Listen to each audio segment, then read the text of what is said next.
إِذْ قَالَ يُوسُفُ لِأَبِيهِ. Yusuf alayhi salam, we all know the story, he talked to his dad. He talked to his father.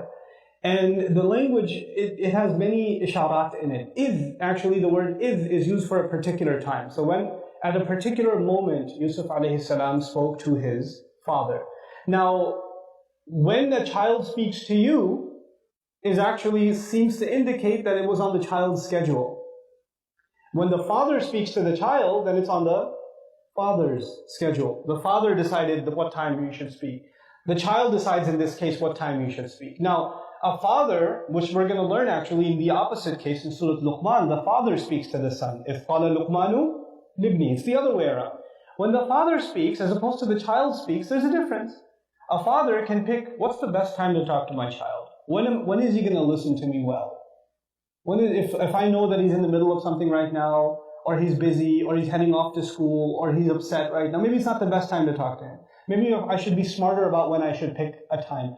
But a child, does a child discriminate? Is this not a good time to bring something up? You have children, you know. Our kids bring things up to us, whether we're on the phone, whether we're at work in a meeting, whether you're cooking something, your daughter will tug at your clothes and say, Mama, where's my toy? Where's my other shoe?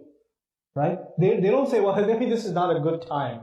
Mom's holding 2 phones in her hands right now, and a baby, and there's smoke coming out of the stove, but maybe this is not a good time to ask about my pink ribbon. But they don't discriminate. They just say it.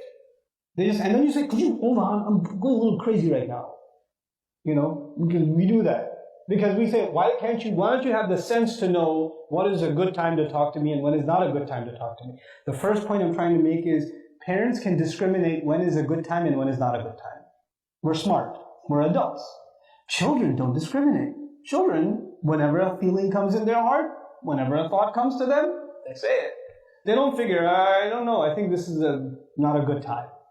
They don't do that. There's only 2 things a child will end up doing. Either they'll speak to you whenever, or they'll stop speaking to you.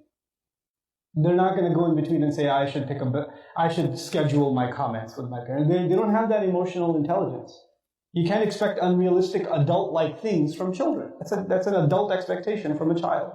So this ayah, when Yusuf alayhi salam spoke to his dad as a child, you know what that means? He spoke on his schedule. Like, he didn't pick a good time to talk to his dad. He's just a kid. So he spoke whenever. And the father, did he just say, this is not a good time right now, come back later? I'm in the middle of something, I'm reading Tawrat right now. They didn't read Quran back then. Hadn't been revealed yet. I'm reading Tawrat right now. I'll talk to you later. Let me finish Salat. Let me finish my sunnah, then I'll talk to you. Oh, hold on, I'm cooking right now, I'm working right now. No, actually he sat there and listened. He sat there and listened. What does this tell us?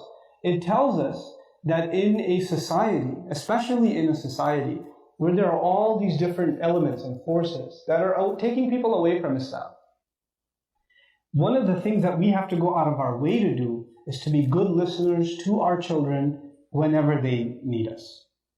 Which means as parents, when I just think about إِذْ قَالَ يُوسُفُ لِأَبِيهِ for myself as a parent, you know what I decide? I decide that when I go home, my cell phone is not going to be as available as it typically is. My calls will end in the car on the driveway. And the text messaging and the responses will all die down once I enter the house. Because my kids are going to be tugging at me and asking me and telling me things that matter or don't matter, that doesn't even matter. But the fact that they feel like whenever they tell me something, I'm there to listen, is important to them.